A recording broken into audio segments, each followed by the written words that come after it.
Hello, it's Monica from Crafting with Quilling, and I hope you have absolutely wonderful day.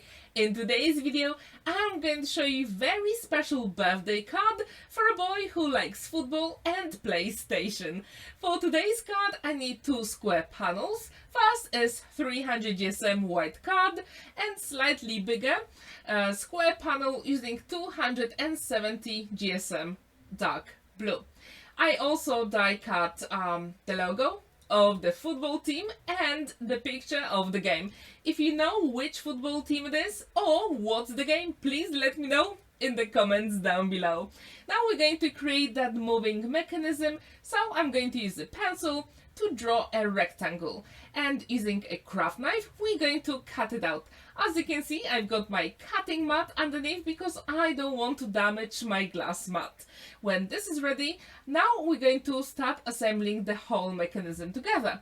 I've got a strip of card and I'm going to score it at 2 inches and also 2.5 inches. However, when I tried it, it was slightly too big, but don't worry, we're going to fix it. I saw that technique in one of Jennifer McGuire's videos, I fell in love with it, and it is super simple technique to create very beautiful and stunning kinetic cards.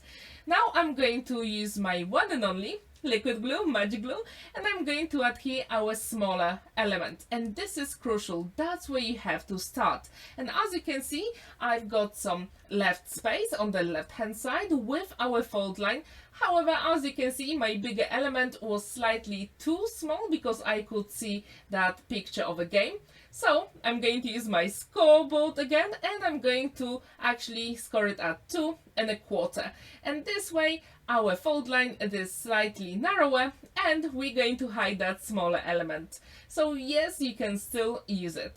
As you can see, I only put the liquid glue on that small space there. And now it is time to put our mechanism through the hole we created with a craft knife. It doesn't have to be perfect, you just have to make sure that your strip of paper actually fits inside. And literally that's it. It doesn't have to be perfect. Now I'm going to use red liner tape, and only I'm going to use it on that left hand side, as you can see. And it's going to hold our card together. If you have never ever created that kinetic card, it is super simple, and Jennifer McGuire made such an amazing tutorial, and I left the link in the description down below if you want to see that too.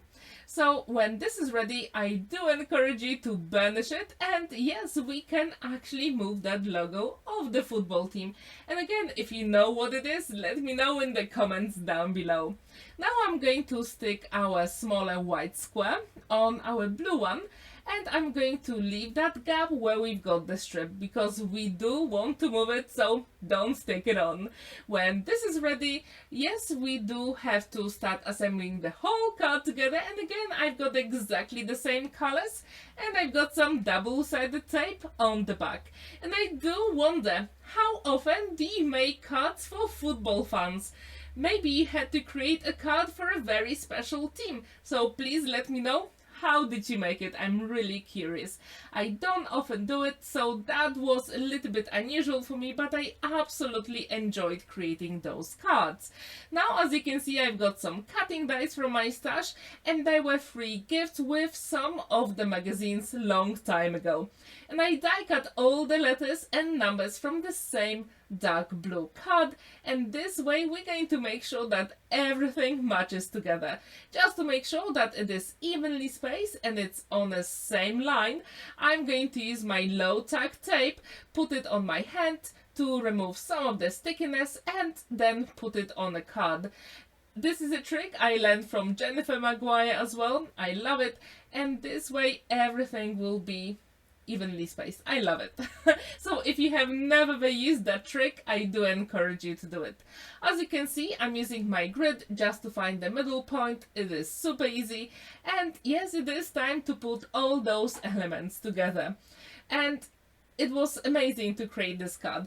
All the information I got, it has to be big, it has to be about the football team, and the favorite video game. So these were the 3 elements I had to incorporate in this card, and I hope I did a good job. If you agree with me, please let me know in the comments down below.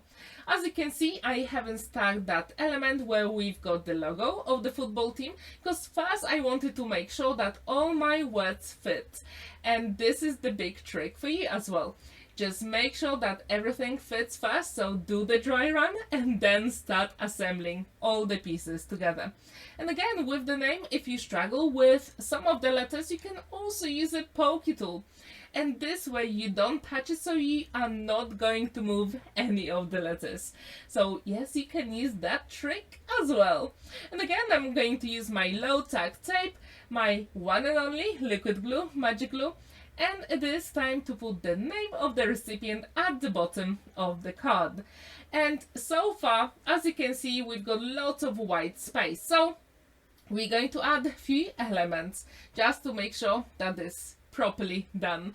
Now, because I'm not sure how often do you get actually those kinetic cards, some people don't know how to use it, so I had to write the word pull using my fine liner, and using my scissors I'm cutting off the excess of that white strip. Super quick and easy.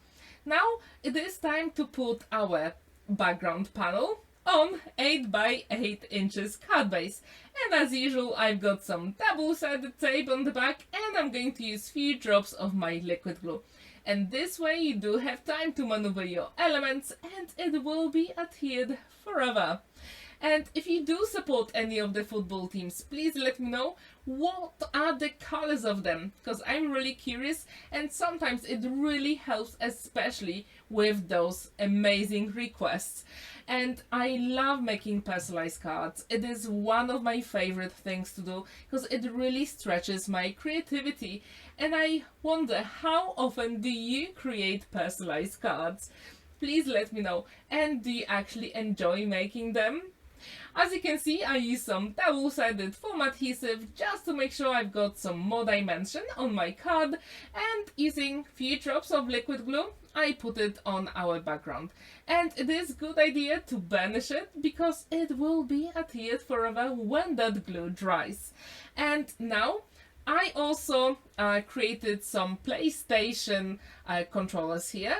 I backed them up on white card, and using a few foam pads, I'm going to add that dimension as well on the card.